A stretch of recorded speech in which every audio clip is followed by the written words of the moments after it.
Hoje nós vamos conversar um pouquinho sobre Samuel, Samuel. Me dê a minha Bíblia e nós vamos conversar sobre Samuel. O nome da mensagem, o título da mensagem é Samuéis e Samuelas não acontecem. Samuéis e Samuelas não acontecem.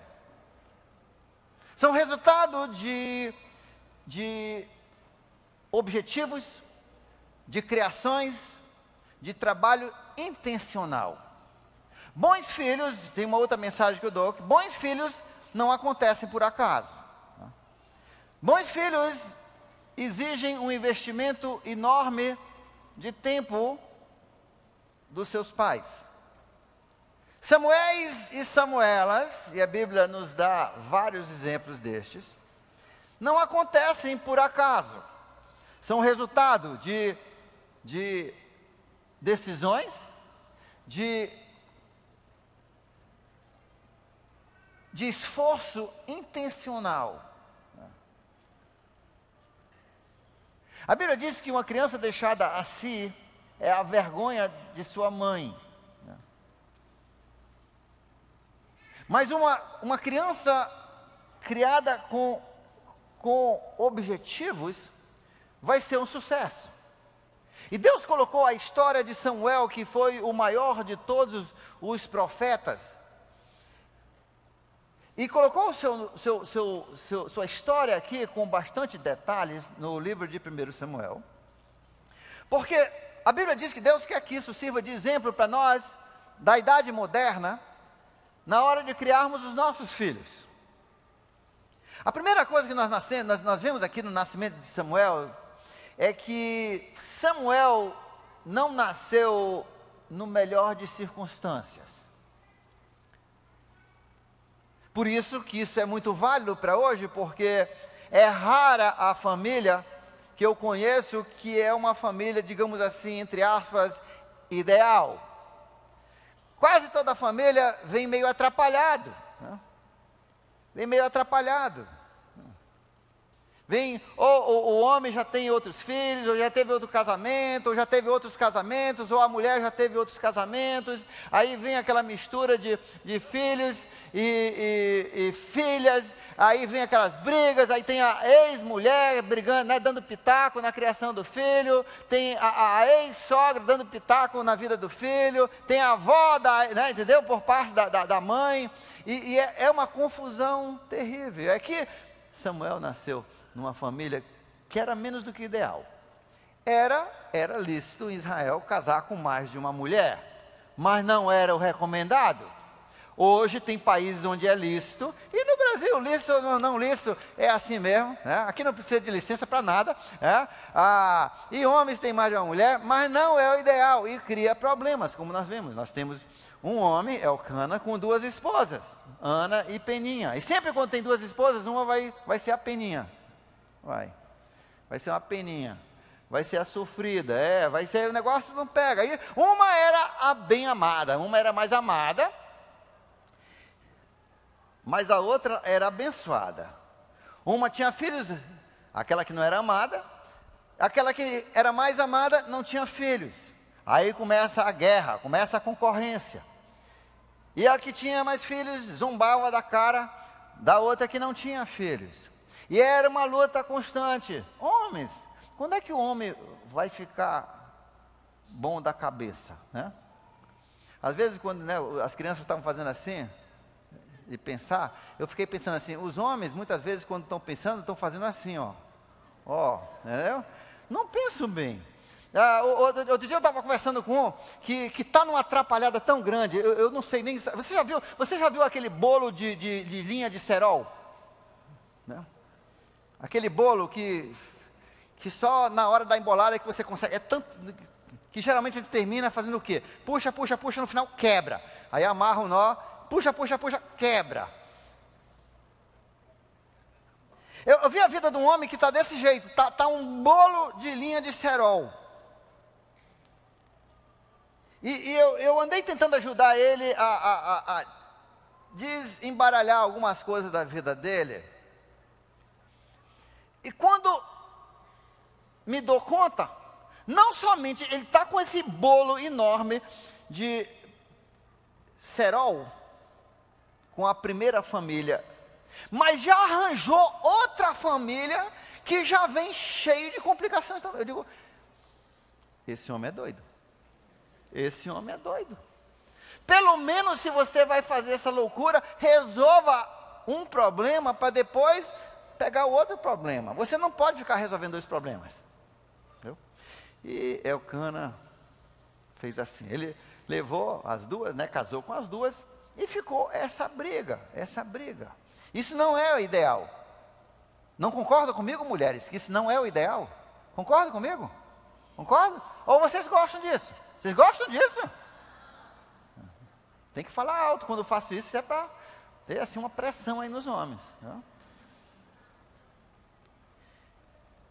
Mas Deus colocou essa história na Bíblia porque, veja só, um Samuel ou uma Samuela pode nascer pela misericórdia de Deus, pode nascer numa família menos do que o ideal. E isso é bom para nós, porque a maioria das nossas famílias não foram o ideal. O seu pai teve mais de uma mulher, a sua mãe talvez teve mais de um homem, e tem esse emaranhado de crianças e sogras. Só em pensar em ter duas sogras, já deveria fazer qualquer homem querer fugir de uma segunda mulher. Né? Mas Deus então nos conta essa história para mostrar que Deus, na sua misericórdia, o ideal é que um rapaz fique solteiro, fique livre dos pecados da imoralidade, e uma moça também faça o mesmo, os dois casam e sejam felizes para sempre, com os filhos, livre dessas brigas de família. Eu fico triste, às vezes eu fico com tanta... Olha, se eu não fosse pastor, eu ia ser justiceiro. Eu ia quebrar a cara de pais que não entendem como isso mexe na cabeça do menino. Como isso destrói a autoimagem, destrói ali a segurança do filho e da filha, aquelas brigas entre marido e mulher. Isso é terrível. Né? Depois, um dia, quando essa criança se tornar um criminoso e meter uma bala na cabeça do pai, o pessoal, mas como é que aconteceu? Aconteceu porque quando você era pequeno, você fazia isso com o seu filho. Você não entende o mal que se faz quando você tem as brigas, e os pais muitas vezes ainda usam os filhos para mandar recado para o outro, e o filho todo o tempo se sentindo culpado. Né? Então, mesmo assim, Deus pode usar uma família menos do que o ideal. A partir do momento que você se dedica e você faz dentro do seu contexto mesmo, todo lascado, como se diz, mas você decide seguir Deus e decide resolver e fazer o que é correto, Deus pode fazer um milagre e pode, através da sua família, produzir Samuéis e Samuelas. Não será fácil, mas é possível. E aqui nós temos uma história. Ana não podia ter filhos, e todo ano, Elcana levava as duas mulheres e os filhos da Peninha e iam para Siló. Siló era onde ficava o tabernáculo que Moisés tinha construído, e ali ficava a arca, e as famílias então de Israel iam adorar a Deus na presença da arca. Por sinal, deixa eu falar uma curiosidade para você. Hoje em dia nas igrejas evangélicas e até na católica agora fala muito de dízimo. Não fala de dízimo? E o pessoal, traga o seu dízimo para ser abençoado, traga o seu dízimo para ser abençoado, traga o seu dízimo. Mas você quer saber como é que é o dízimo? Leia em Deuteronômio como é que era o dízimo. O dízimo era assim: você separava 10% do seu gado que nascesse naquele ano, 10% dos carneiros que nascesse naquele ano, 10% das frutas, você separava 10%. Depois você ia lá para o tabernáculo, onde ficava o tabernáculo, se você morasse perto, não muito longe, você ia e levava aquilo tudinho e fazia uma grande churrascada. Esse era o dízimo. Eu acho que mais pessoas iam dar o dízimo se fosse assim. E comiam e bebiam e se alegravam na presença do Senhor. 3%, ou um terço daquele dízimo, era dado para os sacerdotes e o pessoal que trabalhavam ali, porque eles não podiam ter terras, não tinham plantações, então 3% daquilo ali, um terço, era dado para eles também poderem comer e festejar e ter mantimento para o ano todo. E isso acontecia, né? Toda semana tinha famílias fazendo isso, então sempre os sacerdotes tinham a parte deles, mas na verdade o dízimo era comido. O pessoal comia, torrava, fazia um churrasco, chamava os amigos e comiam na presença de Deus. Ah, esse dízimo, eu gostei desse dízimo. Olha, se a gente pregasse dízimo assim, né, as igrejas iam ter mais dizimistas. E se no caso a família morasse muito longe da onde era o tabernáculo, da onde era a tenda do Senhor, então Deus dizia assim: você vende esse gado, vende os carneiros, vende as frutas, e você faz a viagem, leva o dinheiro que você arrecadou vendendo esses itens, e quando você chegar lá, você compra carne, compra frutas, compra pão, compra bebida, e faz a sua festa, né? Isso é um pouco diferente do dízimo que a gente ouve pregado por aí, não é não? De qualquer forma, isso só para sua curiosidade. E eles então todo ano subiam e levavam o seu dízimo, e lá adoravam a Deus na presença, e por isso que fala dessa comida, que ele dava para a Ana a porção dobrada, dava mais comida para ela, e era uma alegria, mas Ana não estava muito feliz, porque essa outra, sempre, né, a Peninha ria muito da cara dela.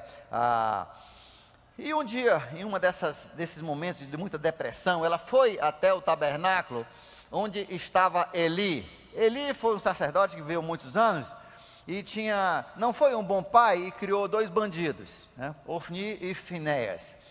De qualquer forma, ela foi, e ela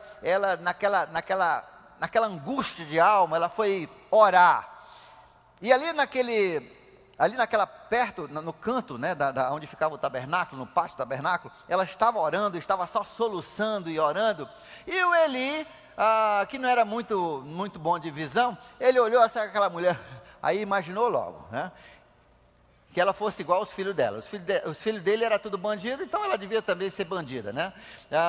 Geralmente quando o homem diz assim, quando o homem começa a acusar a mulher de ter outros homens, geralmente é porque ele tem outra mulher. Você sabia disso? Isso é fatal. Quando o homem tem muito ciúme, pode contar que esse cara tem outra mulher. Pode dizer, começa a vasculhar. Se o homem tem muito ciúme de você, mulher, pode contar, começa a vasculhar o celular que você vai achar. Ele tem outra. Você entendeu? Agora descobriu o segredo agora. Vai pegar fogo, tomara, tá? Qualquer coisa, tá? Procurem o pastor Sérgio, o pastor Mel, o pastor Leandro, tá? Ou a polícia, né?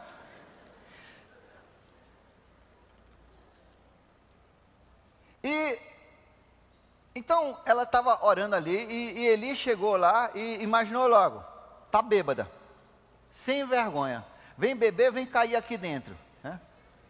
Aí ela foi lá, imagina que ele ainda deu um chutezinho nela assim: ei mulher, né? Ei, tu é bandida, você não tem vergonha de ficar bêbada aqui dentro? Aí ela olhou para ele e disse: olha, eu não estou bêbada não, eu estou derramando a minha alma perante Deus, em soluço. Aí, como é que fica a cara do pastor? Na hora que ele acusa a mulher de ser bêbada, ela está em oração, né? Ficou um climão meio feio. Aí o que ele fez? Aí o pastor disse: então que Deus abençoe, que se cumpra que se cumpra esse desejo do seu coração. E a bênção dele era poderosa, né? Porque ele era o representante de Deus. E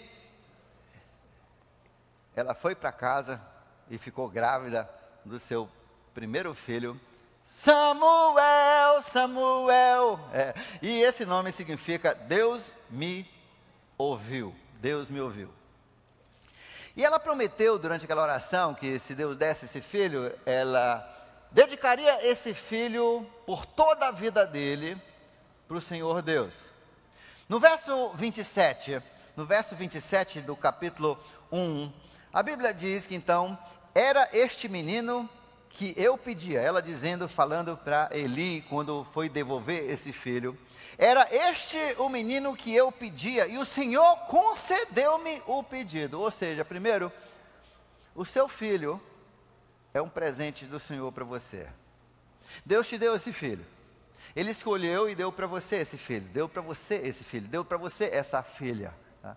Isso não é um artigo qualquer, isso aqui é um presente que Deus lá da mão dele, deu para você.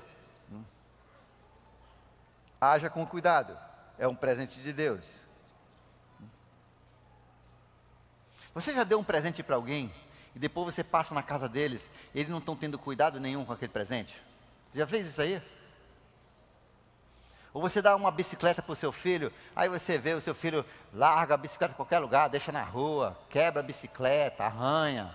Chega lá, você chega um mês depois, já está todo quebrado a bicicleta. Isso alegra o seu coração bastante, não alegra? Eu vou comprar outro presente, essa pessoa tem tanto cuidado com esse presente, eu quero dar outro presente, né, para esse pilantra. Né? Não, né? E a Bíblia diz que essa criança é um presente. Essa criança que você recebeu no seu lar é um presente de Deus que Ele deu para você. Essa filha não foi um acaso, foi um presente de Deus. E então Ana diz, e por isso, veja só no verso 28, e por isso, agora eu o dedico ao Senhor, eu vou presentear para Deus. Por toda a sua vida será dedicado ao Senhor. E ali ela adorou ao Senhor. Ou seja, Deus presenteou-a com uma criança, com Samuel, e ela presenteou Deus com essa criança. E é esse o alvo da nossa vida.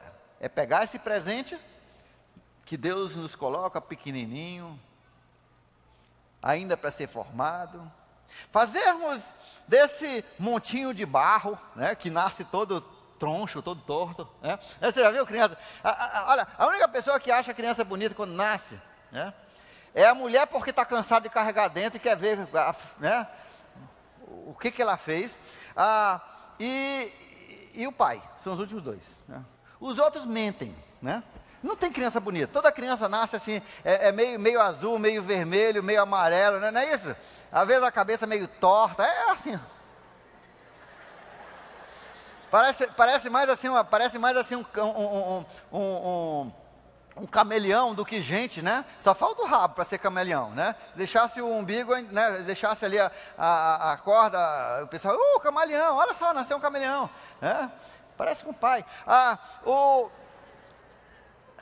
E Deus dá esse pedacinho de barro nas suas mãos e você começa a formar essa criança, você começa a educar essa criança. E Deus nos ensina como educar para ficar uma criança bonita, aos olhos de Deus e aos olhos dos homens. Mas a ideia da criança é que você vai receber essa criança, você vai rir com essa criança, das bobagens que ela vai falar, né? Outro dia, olha só um negócio bonito aqui, como as coisas são influentes. Cadê o Israel? Israel ainda está aqui, ele estava no primeiro culto, ele trabalha com as histórias do Nova Kids. Cadê o Israel? Está aqui ainda? Olha só, vou contar essa história, ele não vai curtir a história.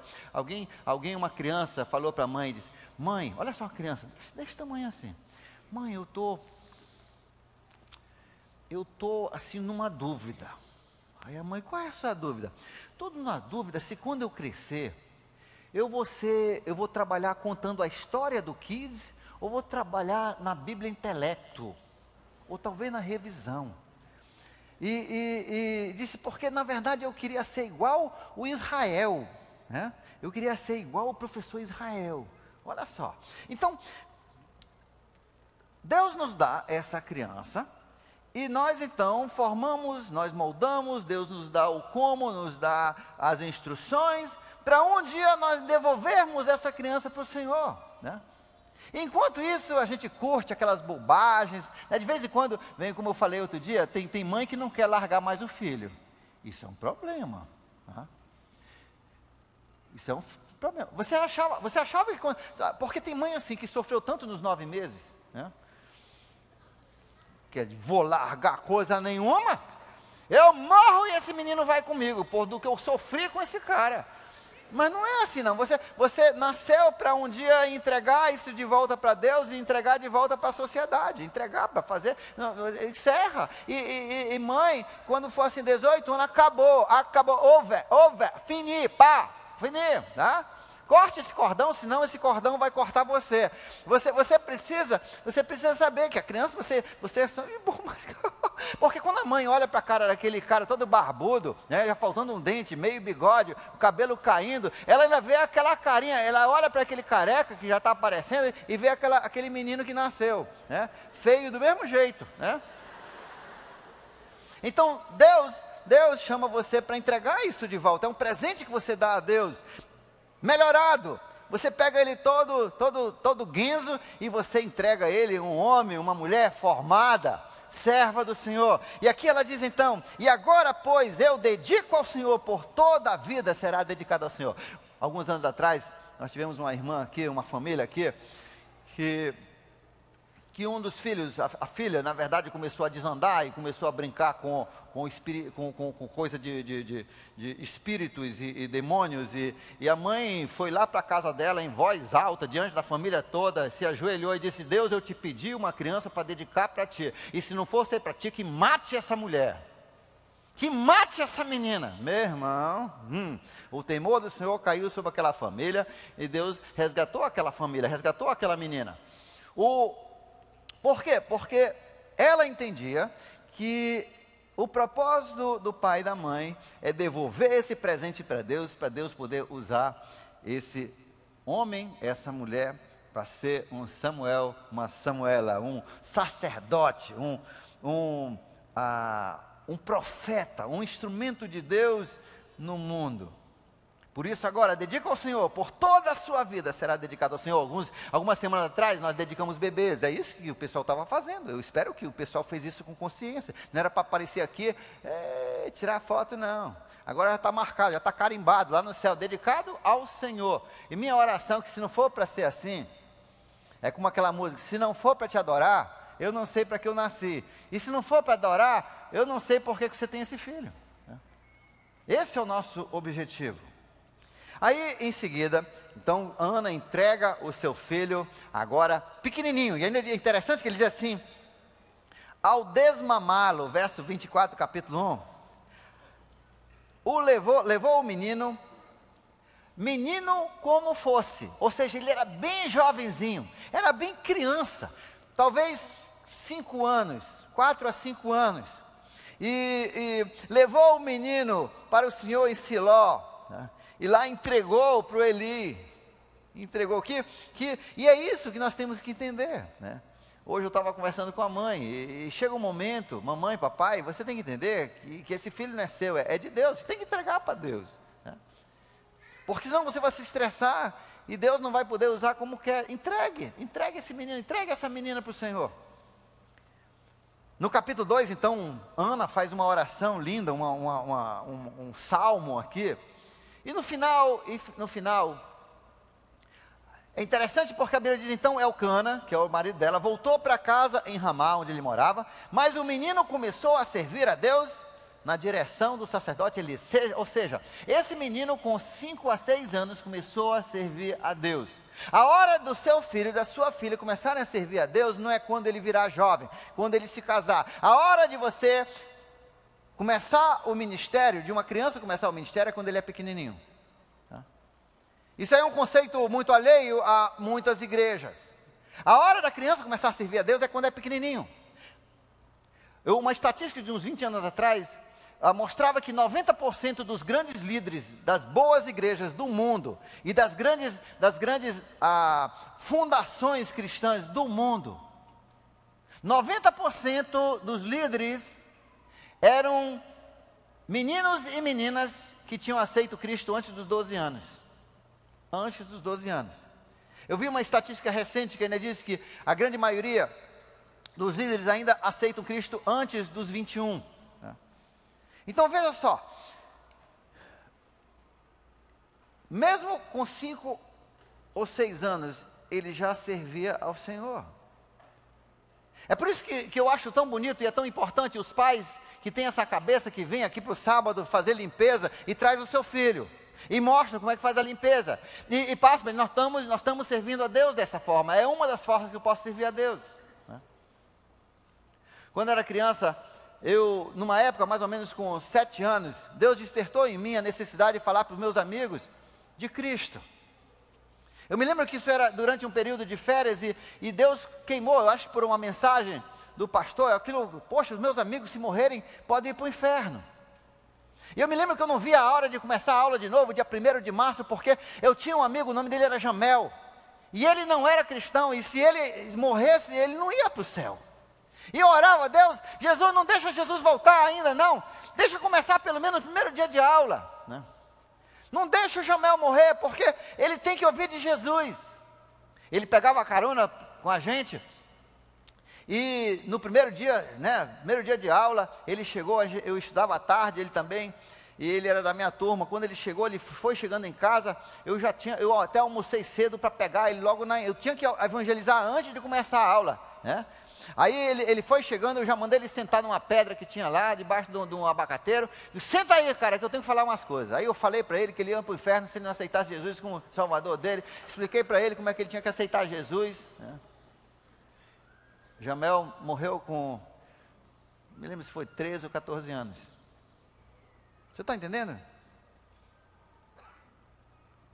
Raimundo era um outro amigo meu na quinta série, seria, era primeiro ano de ginásio na época, e eu me lembro que eu queria tanto evangelizar, e eu sentia a necessidade de evangelizar, e eu falei para ele morreu com 12 anos, no acidente de moto.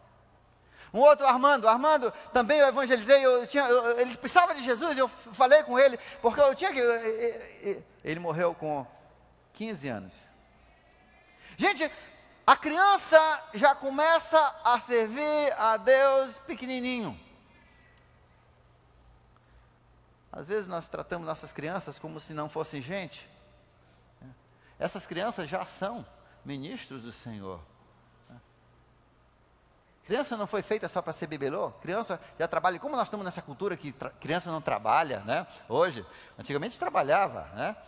Até o nosso ex-presidente, né? Parte do sucesso dele é que ele aprendeu a trabalhar como criança, né? E eu entendo que tem trabalho para criança, tem trabalho que não é para criança. Mas toda criança precisa trabalhar remunerado ou não. Começa na sua casa, começa com o trabalho de Deus. Tem que entender, se faz as coisas bem, se ajuda o professor, se ajuda a mãe, se for professora, a ensinar, a conduzir as coisas de Deus. Assim Samuel começou com 5 ou 6 anos a trabalhar, a ministrar. Olha só, Deus chama de ministrar perante o Senhor, na presença do Senhor.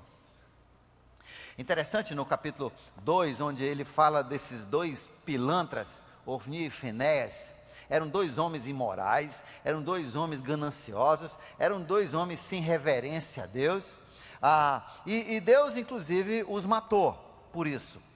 Mas nessa passagem ele fala assim, quando Deus fala e fala inclusive como eles faziam, né? Do desrespeito que tinham de Deus, de não temerem a Deus de forma alguma.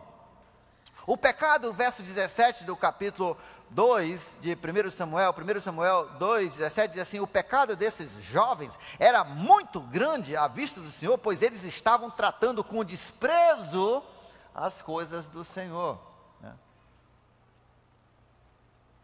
Olha só, agora ele coloca em oposição.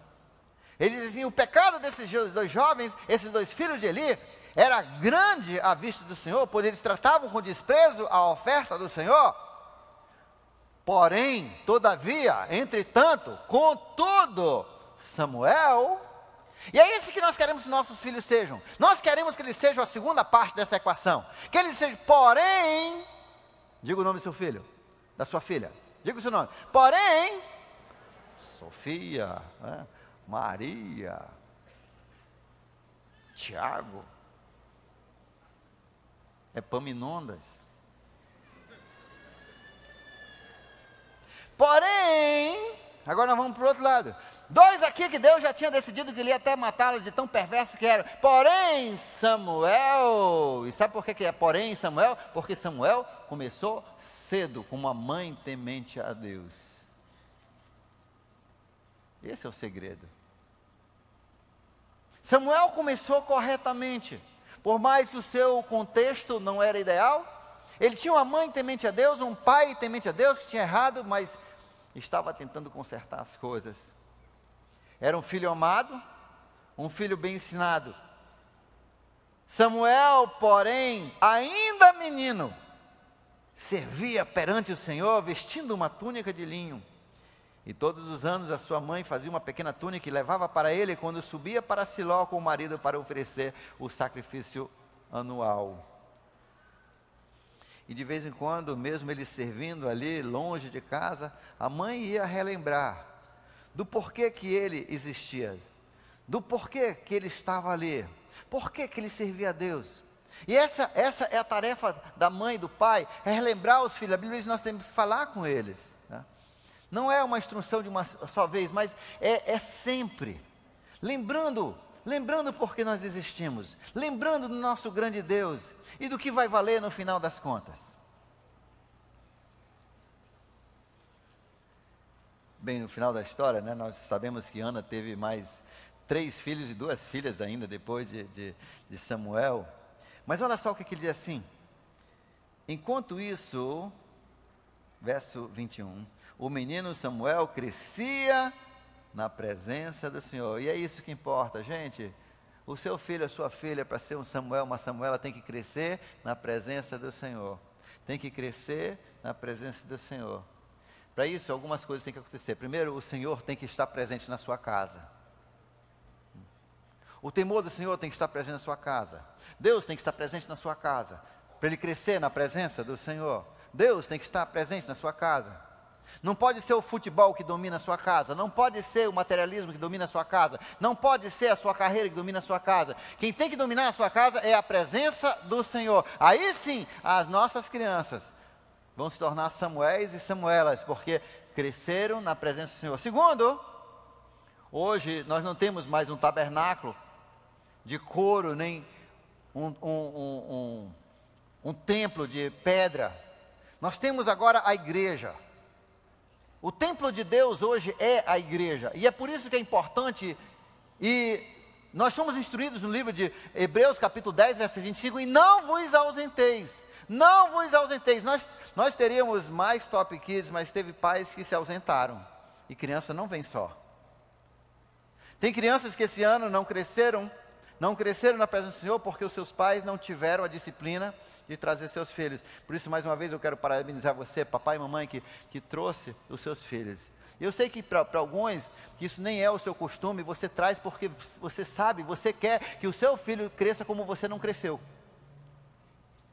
Outro dia eu ia meio aperreado, né, para casa, tentando, né, chegar rápido para o almoço, para almoçar e voltar no domingo, e eu vim assim, um pouco acelerado ali por uma parte da cidade, e quando eu vi na minha frente, eu ia dar assim uma arrancada assim, para passar de uma moto que ia assim, quando eu olhei, dei uma freada, fiquei assim, andei bem devagar, porque tinha ali Nova Kids na costa da criança, agarrada ali no cinto, né, na cintura do pai, com aquele capacetão, e eu acho que eles nem me viram. Aí eu diminuí, segui um tempão, orando por aquela família, aquele pai que traz a criança, leva a criança todo domingo.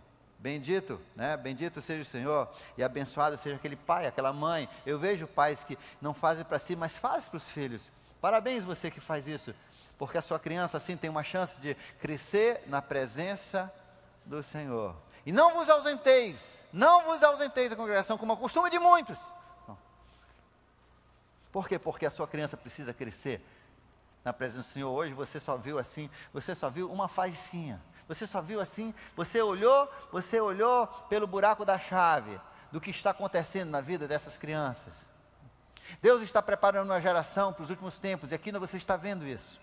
Uma geração que vai poder vencer nos dias dos últimos tempos. Ajude a sua criança a crescer na presença do Senhor.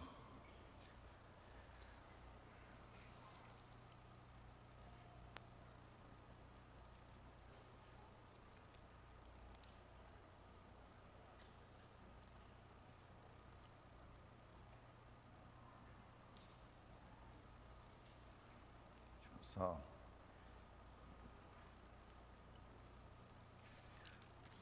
No verso 26, né? No verso 26 do capítulo 2, mais uma vez repete, olha só a ênfase disso aqui. E o menino Samuel continuava a crescer, sendo cada vez mais estimado pelo Senhor e pelo povo. A sua criança, quando ela cresce na presença do Senhor, quando você se dedica a isso, vai acontecer duas coisas. Primeiro, ela vai ser estimada perante o Senhor. Segundo, vai ser estimada perante as pessoas. Quando você cresce perante o Senhor, você automaticamente vai ter influência sobre as pessoas. Samuel, no final, ficou como o homem mais poderoso de todo Israel. Aquele menino que foi aos 5 anos, 4, 5 anos, servir com Eli, um contexto menos do que o ideal, que nasceu num contexto também menos do que o ideal, ele foi servir a Deus ali em Siló, naquele tabernáculo junto com Eli.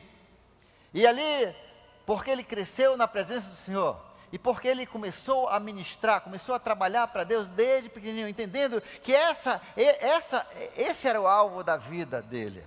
Ele se tornou um homem poderoso a partir que todo o povo de Israel o obedeciam, a Bíblia diz. Mais adiante, no capítulo 3, é que nós temos a parte das escrituras que fala dessa música que hoje cantaram, Samuel, Samuel. Jesus, chegou um momento que Deus disse assim, agora, ele ainda bem criança ainda. Talvez não tivesse ainda nem 12 anos ainda, provavelmente 10 a 11 anos. E Deus, uma noite, chegou com Samuel. Deus já tinha separado ele, porque ele viu que ele havia crescido na presença do Senhor, e é desse tipo de crianças que Deus precisa, é desse tipo de crianças que Deus vai fazer os seus líderes. E Deus então chamou Samuel, e agora Deus passou a falar com ele pessoalmente. Deus deu para ele uma missão. Deus chamou Samuel para uma missão. Sua criança, Deus vai chamar para uma missão. Se ela for criada na presença do Senhor, Deus muito cedo em sua vida, já vai começar a definir o que Ele quer da vida da sua criança. Deus vai tocar, você sabia que a maioria dos missionários que hoje rodam o mundo e que rodaram no passado, Deus tocou em suas vidas quando tinham de 10 a 12 anos. É quando Deus deu aquela vontade, Deus deu aquele chamado de servirem em missões. Deus vai tocar no seu filho, se ele for criado na presença do Senhor. E ele então chamou Samuel. E a Bíblia diz que porque Samuel correspondeu. No capítulo 3, verso 1, ele diz, olha só, verso 1, e o menino Samuel ministrava perante o Senhor. Olha só, a frase que repete, ministrava perante o Senhor. Envolva as suas crianças nas coisas de Deus. Como eu falei domingo passado, ou retrasado, às vezes um pai chega assim e diz, pastor, fala com meu filho. O que você quer que eu fale com o seu filho? Por que você não fala? Eu não sou pai. É porque o pai não tem mais moral. Eu já entendi. Né? Porque o meu filho só quer viver lá na igreja. Era melhor ele estar lá com os traficantes. Era melhor ele estar lá na boca de fumo. Lá era melhor. Pelo menos aqui ele está dançando, está quebrando a cabeça aqui atrás, né? Tá dando vira, está pulando lá, está subindo os panos, está aprendendo alguma coisa num ambiente. Você prefere? Presta atenção que você pede. Presta atenção. Muito mais. Um pai uma vez veio conversar comigo, mas meu filho é assim, e ele só gosta da igreja. Graças a Deus que ele gosta da igreja. E sabe quando o pai finalmente entendeu que Deus tinha aberto as portas dessa igreja, para o filho dele finalmente ter um motivo para viver, para ter uma vida sadia, adivinha o que ele fez? O filho mudou nas áreas que o pai tanto queria que ele mudasse também, que era a parte acadêmica. Não tenha medo de criar a sua criança na presença do Senhor. Não tenha medo. Não existe um ambiente mais saudável. Sim, ainda vai ter algum acidentezinho, alguma coisinha aqui, né? Mas ainda digo, o melhor ambiente para o seu filho no mundo é estar entre os jovens aqui, entre os adolescentes aqui, entre as crianças daqui. E se você não sabe disso, você precisa ver se você é meio avestruz e está com a cabeça enterrada na areia. Me desculpa eu dizer, você não está ligado no que está passando na TV. Ontem, enquanto os jovens estavam aqui ensaiando, eu liguei a TV só para ver, num canal tinha 4 pessoas falando sobre as perversões. 2 horas da tarde falando sobre as perversões. Estimulando isso entre os adolescentes. Virei para outro canal era os homens se gabando de quantas mulheres já tinham tido na vida. Eu prefiro 1000 vezes que o meu menino esteja aqui. E você deve preferir o mesmo. Prefira. O seu menino está num ambiente sadio. Crie o seu menino na presença do Senhor. Crie o seu menino na presença do Senhor. Tá? Não tire essa oportunidade dele. Tem pais que não têm moral, aí quando vai chegando perto do acampamento dos jovens, adolescentes, aí diz, olha, tu não vai. Lá ele vai ter a presença do Senhor 3, 4, 5 dias. Ele fica na sua casa, ele vai ter a presença do inimigo 3, 4, 5 dias. Ele vai estar na TV, no computador. Gente, nunca minimize o esforço dessa igreja em prover para você a presença do Senhor, para o seu filho poder curtir e ser criado.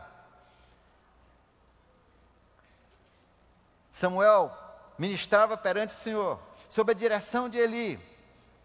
Aí um dia Deus chamou ele, deu um chamado pessoal. Deus falou com Samuel. Deus falou com Samuel porque a mãe de Samuel o entregou para ser criado. Primeiro o criou e depois se entregou para ser criado, dedicado a Deus na presença do Senhor. E no verso 10 do capítulo 3, Samuel pela primeira vez ouviu pessoalmente. Um dia, esse seu filho que ouve Deus através de você, um dia Deus vai falar pessoalmente com ele. Ele vai entregar a sua vida ao Senhor, ele vai entregar a sua vida. Como você um dia o entregou, a entregou ao Senhor Jesus, ele ou ela vai se entregar ao Senhor Jesus, como o Senhor de sua vida. Aí começa o resto da história. Samuel disse, fala que o teu servo escuta. Sabe por que ele falou isso? Porque desde 5 anos, ele estava ministrando na presença do Senhor. Desde o seu nascimento, ele tinha sido criado na presença do Senhor. E o verso 19 do capítulo 3 diz, e o Senhor Deus estava com Samuel, e não deixou que nenhuma de suas palavras caísse por chão. Deus honrou o ministério até o dia final e até depois da sua morte. Deus honrou o ministério de Samuel, porque sua mãe o dedicou a ele e o criou na presença do Senhor. Que Deus incentive o seu coração, papai e mamãe, a criar o seu filho na presença do Senhor. Faça as mudanças necessárias para que o seu lar seja a presença do Senhor. Inunde a sua casa com a palavra do Senhor. Que Deus seja um tema normal na sua casa. Que haja tempo, como esses pais que todos os dias ajudaram as suas crianças a decorarem os versículos, a memorizarem, a fazerem as leituras, a responderem as perguntas. Parabéns, continue isso durante esse período de férias. Pegue um livro da Bíblia, pegue a parte do Natal, Mateus e Lucas, e leiam, e conversem, dramatizem para as crianças menores, e façam perguntas e façam debates. Aprenda um pouquinho você também, que a Bíblia não diz que eram 4 magos, não, nem 3. Descubra quantos a Bíblia diz que tem, descubra isso, crie, aproveite essas férias, para continuar criando o seu menino na presença do Senhor. Vamos orar. Pai querido, abençoe cada pai, cada mãe, cada família aqui, aqueles que já têm filhos, aqueles que vão ter filhos. Senhor, que nós possamos entender o grande presente que é nós podermos devolver os nossos filhos para Ti. Senhor, queime em nosso coração essa vontade de nós criarmos os nossos filhos na presença do Senhor, na presença do nosso Senhor em casa, na presença do Senhor na nossa igreja. Senhor, que nós possamos inculcar nossos filhos esse desejo ardente de servir ao Senhor desde a mais tenra idade, entendendo que eles já são ministros, Senhor, desde pequeno. Pai, abençoe as famílias dessa igreja, abençoe, Senhor, os pais dos Nova Kids, daqueles que foram top, daqueles que foram top, daqueles que não foram top esse ano, mas vão ser no próximo. Abençoe, Senhor, pelo poder do nome de Jesus, hoje e sempre. Amém. Que Deus lhe abençoe ricamente. E não esqueça, aqui atrás, tá? As listas para você escolher alguma coisa para fazer no sonho de Natal. A reunião amanhã para quem quiser trabalhar com o Nova Kids. Reunião domingo, 18h30, quem quiser trabalhar com o Teens. E que Deus lhe abençoe. Uma semana abençoada.